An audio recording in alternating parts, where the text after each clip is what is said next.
to the Womanhood podcast. I'm your host, Gabby Sanch. And I'm your co-host, Janae Jacques. We're going to get started by just having a conversation about what it means to be a woman, Barbie, and life in general. So let's get started and meet our lovely guests for today. Tell us a little bit about yourselves, what you do, whether you're still in school, what you're studying, and if you guys know your astrological sign. My name is Leah. I am an alum of the Mount, class of 2023. I majored in business with a concentration in sports management. I currently work for the Yankees in the guest relations side, and my sign is a Pisces. Hi, I'm Liana, also an alum. I'm a Leo, and I am currently getting my master's in marriage and family therapy. I'm girlfriend, and it seems so weird to say my whole name. I'm a senior, and I'm bio major, and I have a minor in psych, and my son is Aries. So as you guys know or you don't know, the moon is in Sagittarius today, so we're feeling that fire energy, and we're just coming from our lovely Mercury retrograde. So how are you guys feeling? How has The retrograde? effects of Mercury. The effects of Mercury retrograde. Since I don't know anything about astrology, what am I supposed to be feeling? Do you want to know what Mercury retrograde Yeah, is? so if I know, am I feeling it or not? So Mercury retrograde is basically, Mercury is the planet of communication. So basically, when a planet is in retrograde, it moves backwards, or it appears as that it works. No. It moves backwards. Yeah, yeah, it goes backwards, and it's basically affects them. So because it's a planet of communication, so it affects how you communicate. Arguments can happen, errors, mishaps. Just there's always things that are going wrong. Oh, is that happening? You feel it? Oh yeah. Yeah, What I about you just guys? burned my hair last night. Oh. Actually, front row. I can tell. Oh, that I can tell it's a little crazy. Are you joking? No, you saying I can tell is crazy. No, I said I can't. Like I was trying to say, definitely feeling the effects. And hoping we just go back. Yeah. It's been a week. I feel like I've had a lot of mental what's that word? I don't know, mental situations, or just been doing a lot of thinking about myself and things I've done in my past. Yeah. I feel you. I feel like that's really normal, especially as women. That's what me and Janae are here to talk to you guys about today. Just being a woman and starting this podcast, quite frankly, is just to talk about the experiences we have as women, and you guys are one of our most important women. Have you guys seen the Barbie movie? Mm-hmm. Yes. Yeah, so that's a big thing that I was talking about a lot recently, just in the conversation of womanhood. So honestly, what were your initial thoughts when you saw it? I think watching the movie. At first I wasn't interested in watching it just because I've never been interested in Barbie or anything related to that. So I wasn't, but I didn't want to watch it. But once that I heard the hype behind it, I was down to watch it. I really enjoyed it. I enjoyed everything that it stood by, and just the perspective that it gave people, showing what womanhood is and what women go through. I had no idea what to expect with the movie, again, because of the hype. And then it was also, pretty nostalgic, as a girl, played with Barbies and all that. But I love the movie. I think I wasn't expecting as big as a message as it had. And I loved it. Yeah.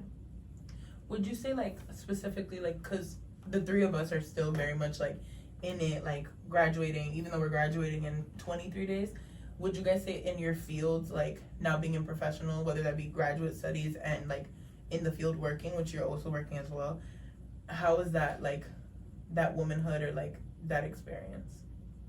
I think it's rough, in the sense that I don't get that sisterhood or womanhood vibe in where I work at, because I think if you go into sports, most of the sports are men working sports. That's most of what you see. So you don't get that kind of sisterhood behind you. You're kind of you're probably the only woman within an office, or one of the only ones. So it's hard. You feel you want to build with the women that are around you, but you also have to compete with them in a sense, and you have to as well compete with the men that every field they have kind of a step ahead of you. So it's weird. It's definitely like something I feel like that I'm still navigating through, how to deal with it, since it's kind of like pretty new. So yeah, it's been like it's been a journey. I think I'm still like within the journey of it. I definitely agree. I feel like in grad school, it's a different vibe. It's a different everything. And while my cohort is predominantly women, and honestly, I love that. It's super diverse. People from different cultures, different ages, different backgrounds. Like we come from like all over. I love that. But it's a different sense of womanhood or sisterhood. It's like a professional aspect, and it's like we can confide and have a safe space when it comes to anything, but mostly related to work or about what we're studying and what we're doing. The internship I'm going to be working for at this practice, it's predominantly women. It was created by a woman, and one of the reasons I want to apply is because of the sisterhood that I saw from them. But I feel like once you leave undergrad, like it's just different. It's different navigating, like trying to have close relationships in a professional setting. Continue with that like competitiveness or having girls like just not being sure, but you always kind of have to have that guard up too. Yeah, For I sure. totally agree on that. Cause like especially when like in STEM, for example, like it's very competitive.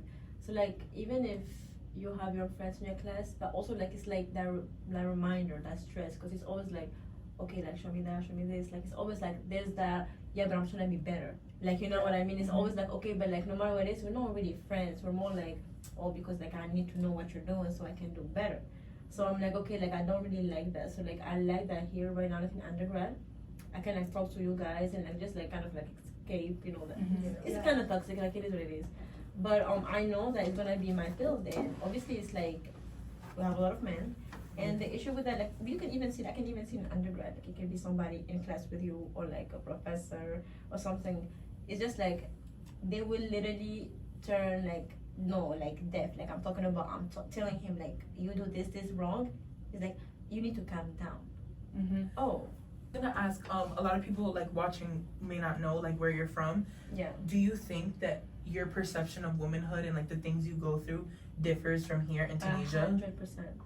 I was never like called like or like, oh, people think I'm angry until I came here, because it's like, because the stuff that I'm passionate about, people here like maybe they don't see why I'm passionate about, but we didn't grow up from the same place or the same culture.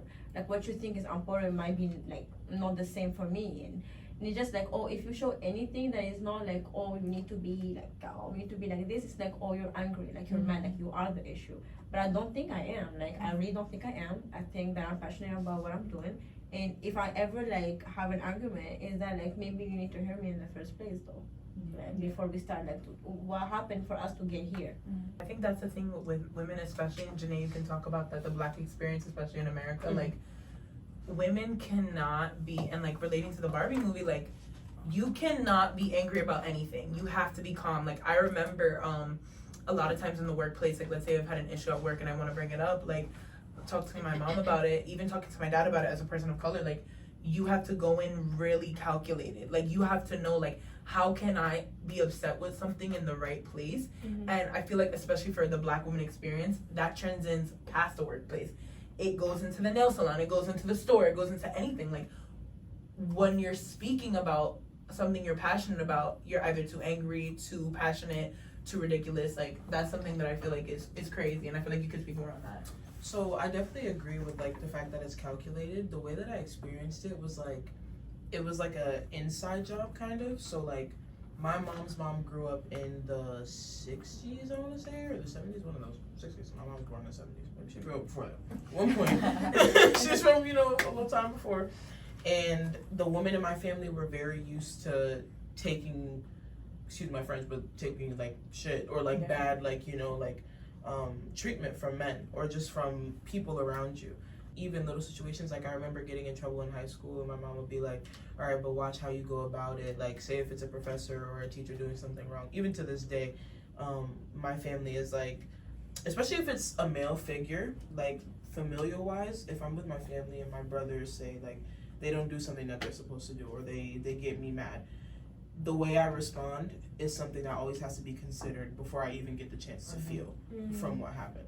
It's ingrained in me because I feel like now that you said that, I was really sitting here and thinking, when's a time where I got upset that I allowed myself to just feel the emotion and let it out instead of being in my head like, am I gonna affect this person? This person feels that way, can't come off this way, like things like that. So Yeah.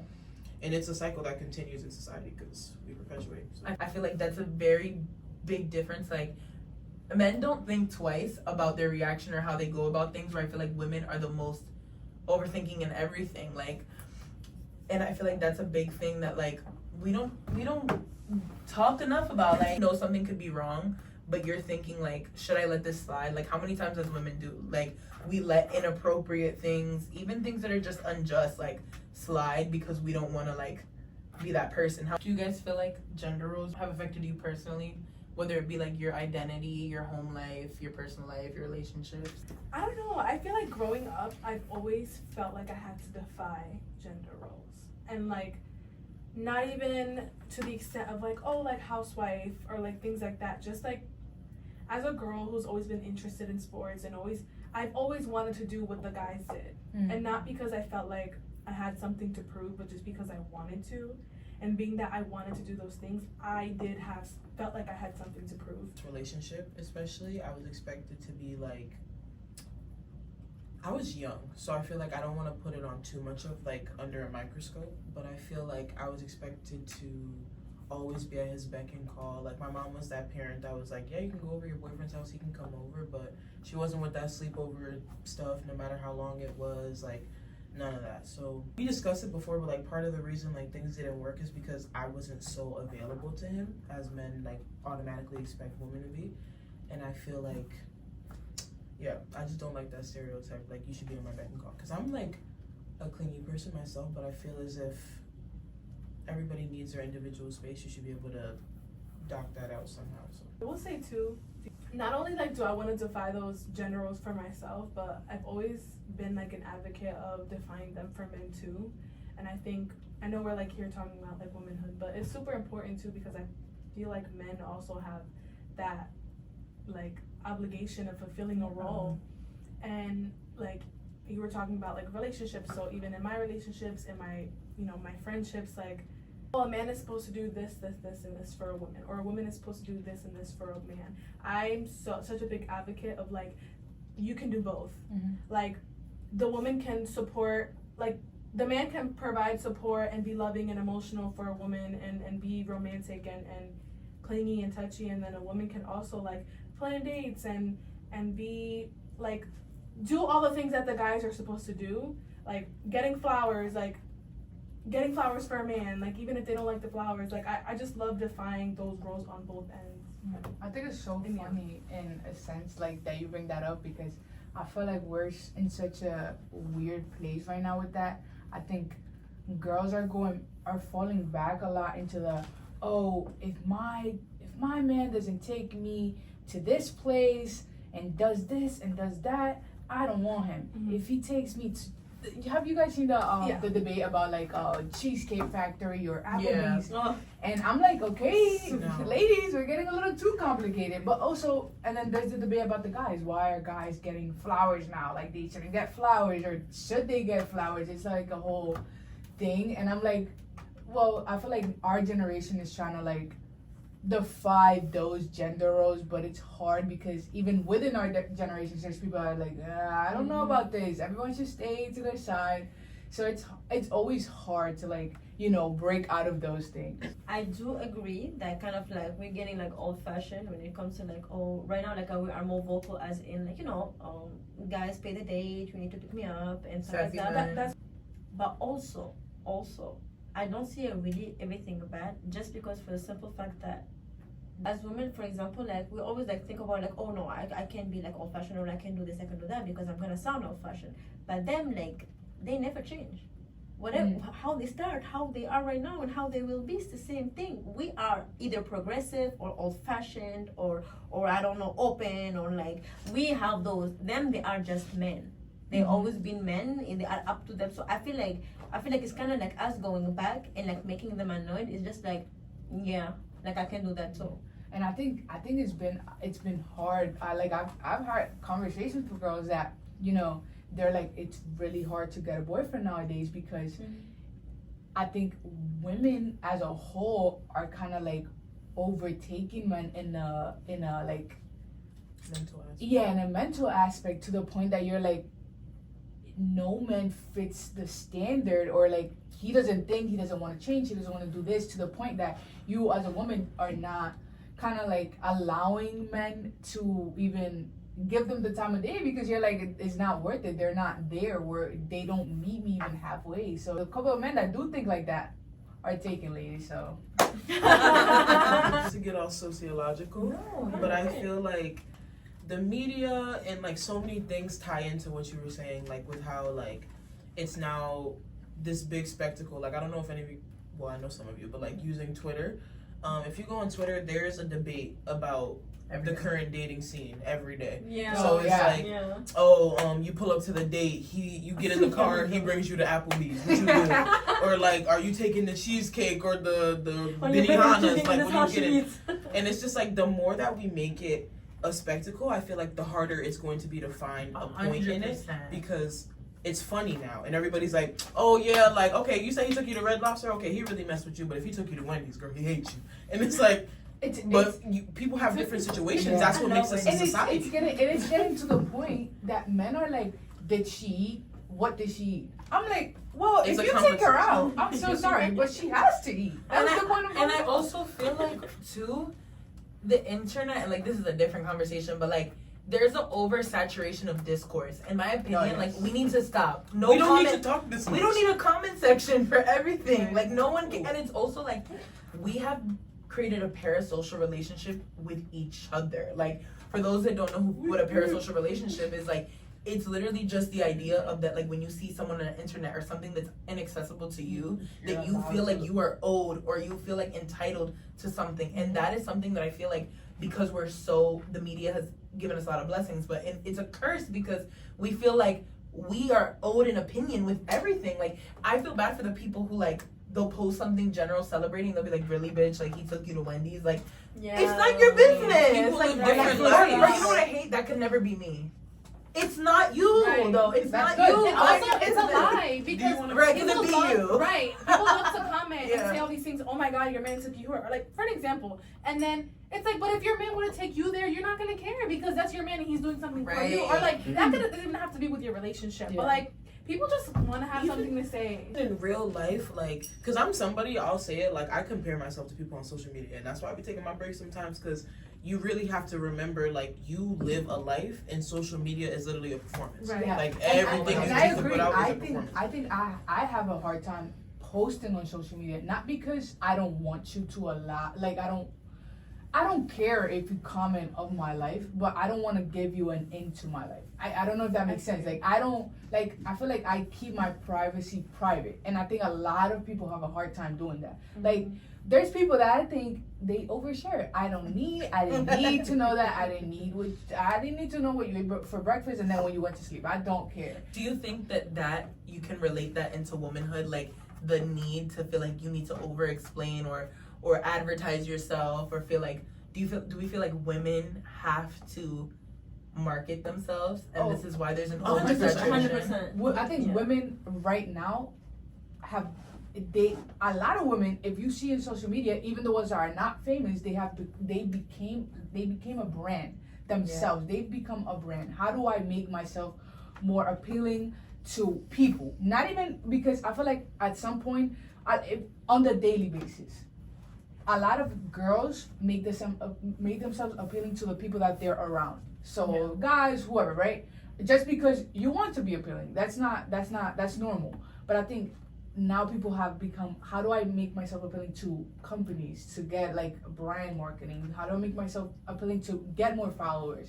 And I think, it has become like so popularized to the point that everyone wants followers. Everyone wants to be, oh, I am sponsored by this person. The sector of womanhood, like body image, I feel like I saw something on Twitter saying that like model skinny, like the skinny craze is coming back, like how everybody was doing like crazy things to 80s cocaine skinny, like Yeah. we're marketing it and people aren't realizing like Ozempic. we're advertising this. Like we're saying like this yeah, is what we need to do. I'll be super vulnerable. Like I'm literally currently trying to get on one of the like glutamine medications, like the Ozempic. Like I'm really looking into it because I feel like that's something too. Like I personally have issues with my body and I want to lose weight for other reasons, but I often wonder like how much of it is instilled by my family, how much is it instilled by how I feel like a woman should look. Do I feel womanly? I feel like one of the biggest things is when we have a conversation about is like when we feel like we're unattractive, we associate that with manliness and not femininity. So like to turn to ask you guys, like, do you think that the way that you're raised or society grooms us, because in a way we're all groomed, like, do you feel like that affects your womanhood? Growing up, like my dad would be like he would teach me some stuff, like for example, like how to laugh or like how to look feminine, like how to look, like for example, like he would that come like in times where like I'm very low, like you know I'm crying or something. He's like, oh you're crying, you're pretty and skinny. Oh. Like you know what I mean? It's just that like when you hear it all the time, you're like, oh like that's all I need. Like you know what I mean? And I need to stay like that. So anything that is now that you know either pretty or skinny, so now like you're getting down, you need to work on yourself. Like it's not like it's just like I gain weight. No, now you need to lose that weight. Like it was never like I accept my body. It's always like okay, now I need to like go back. It's sad because parents, especially of like the older generations, they don't realize they're just trying to do their best and just probably just trying to console you, but No, like, they don't realize like the impact that can have. I know what you mean. I think I associate that right now with the health people, like the gym influencers. Yeah, I think it's good. Like in a sense, I've gotten the idea that I like the idea that they're spreading the awareness to go to the gym, eat healthy, and all of that. But then, when does it become? When do you cross a line in between, like wellness and just kind of like obsessive? To the point that you are going to the gym every day and you can never eat anything bad, and you like where do we draw the line in that? And I think it's good, but I feel like now there's an oversaturation of gym people. I feel like everybody now it's a trend. Everything becomes a trend to the point that we're overdoing it. And where do we stop that? And how do we not make the people that are not doing that not feel bad about it? Did you guys see the conversation with Leo Skeppy? Do you guys know who Leo Skeppy is? Yes, I love him. So, but no, I haven't. Did you see? I'm about to tell you. No, You might not he's know. always in a scandal. Yeah. Let me not say I love yes. him. He is Recently, a gym influencer. He's openly queer, like great guy. Is it a bald guy? Yeah. Yes. Oh, Always with the black tank top. So basically, Leo Skeppy put out a video saying, if you're plus size and you can't find your clothing in a certain section, you shouldn't be angry about it. Like you should just be okay with it. I used to think clothes just weren't flattering. No, babe, the body wasn't fucking flattering. To market to those people because they should lose weight. Oh. Here's my take on it. I love you. From what I say. No, it's okay. But you didn't know. So like literally like when we talk about it, and I feel like with him, like a little background on him is that like he used to be fat and like he had this, and we all have like no matter what, when you lose weight, you always have that memory of who you were. So I know that probably affected that conversation. But when we talk about it, especially with women, right? Because a lot of this conversation with the clothing has to do with women. That's the biggest struggle. When we talk about it, the demographic of people who want bigger sizes in clothes are not people trying to lose weight. They're not the ones complaining. So like that's another problem we have as women. Why do we feel like we put women into categories? You don't get to tell me that I shouldn't have to find clothes in my size. I should just lose weight. That's not your business. I just don't believe, for example, give that the person is trying to lose weight, currently is trying to lose weight. Why does that person not deserve to still dress nicely? That's so true. I just that's where the disconnect was. When he said that, I was like, it doesn't have to be a person, they should just lose weight.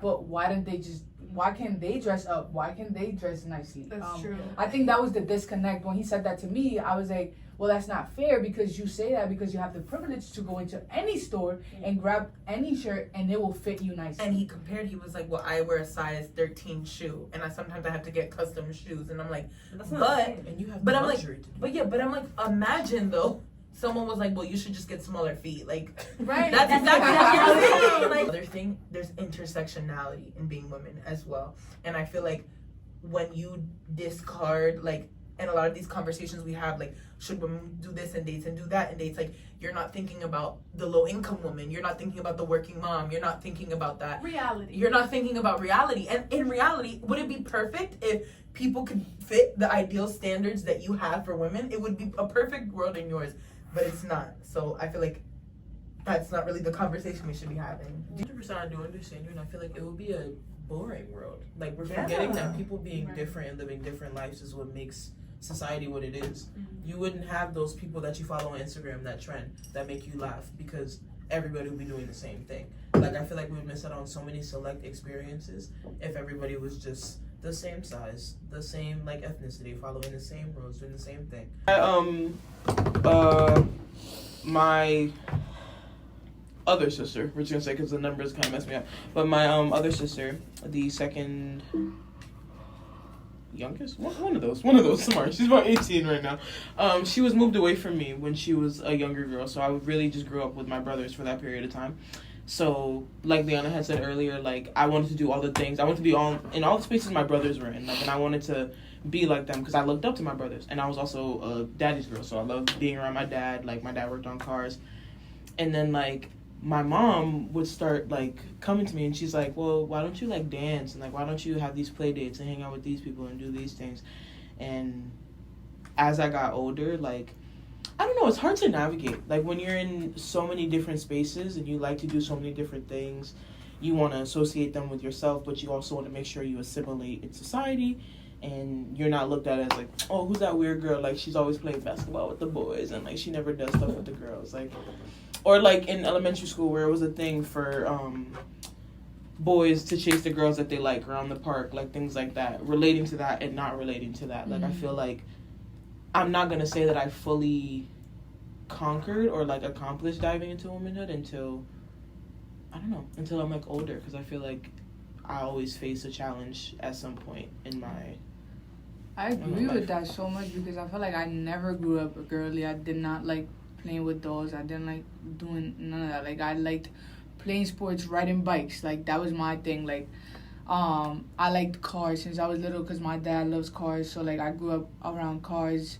and that's what I liked. And I think there was always a disconnect because, like, the girls only wanted to do the makeup and the nails and whatever and the hair. And I was like, I'm not into that. So I never grew up having, like, girlfriends till I was older. And, you know, girls, I think I would say, I don't know if this sounds rude, but develop a little bit more of a personality outside of that. You kind of start becoming yourself. So, like, I think as I grew up, it allowed me to connect with girls a little bit more because otherwise I didn't have anything else to talk to them about. Like, I did not care about who you like, what boy you like, because I didn't care. I was like, I don't know what you're talking about. And then they were like, why are you playing with the boys? Like, so there was always a disconnect with that. Like, I would say, like, I never grew up having, like, a group of, like, girlfriends or, like, all of my friends as I was little, like, were guys. Like, I was always around, like, boys just because the things that I liked were the things that they liked. And it was easier to, like, kind of, like, you know, talk to them and be around them because those were the things that I liked as well. And it's not till you get older and everyone starts to, like, kind of find themselves and be able to relate each other in different levels of life that I was able to connect with girls. And I think throughout high school and now definitely a lot more in college was kind of, like, my breaking point with, like, having relationship with girls and, like, being friends with girls without being, like, awkwardly, like, sitting around and talking about nothing because we didn't relate. Yeah. Would you say that, like, also your experience not being from here, like, you were born in the Dominican Republic and lived there until you were 14, do you think that had an experience with your womanhood and your idea? Like, would you say it's different here and similarly like to go? I think I would say yeah. I think women here and there are different in a way. Like, you know, like I think you know, Dominicans have the stigma that we're loud, you know, and all of that. But like if you're in DR, like nobody's loud. Everyone is the same kind of tone. Like so you don't see that a lot. Like women are just women. Like they're just Dominican women, and that you don't have like anything to necessarily compare it on, unless it's like social class or what it is. But otherwise, you don't have anything to compare it on. And then you come here, and then you find people of very different cultures, and I think that's the main thing in the U.S. Like everyone is so different because everyone comes from so like very different places with very different cultures that you see kind of everyone has to fit into a certain mold that is created because of that. Because of so many differences, you have to create a middle ground. And I think that was, you know, the biggest disconnect. Also, like trying to navigating that, like navigating learning how to be the type of woman and the type of now like professional woman that they want you to be when you get older. So yeah, I think that's the biggest difference. Really so great. I'm so thankful for each and every one of you for coming. I'm so excited for more conversations, and we'd love to have you back. If anything you'd like to promote, whether it be like any projects you're working on, your Instagram, anything. My Instagram is Janae's World. I spelled it phonetically JUHNAYS World on Instagram. Thank you. You have to catch me on campus. That's about it. Follow us here on YouTube for more of the Womanhood podcast. 1, 2, 3. Womanhood!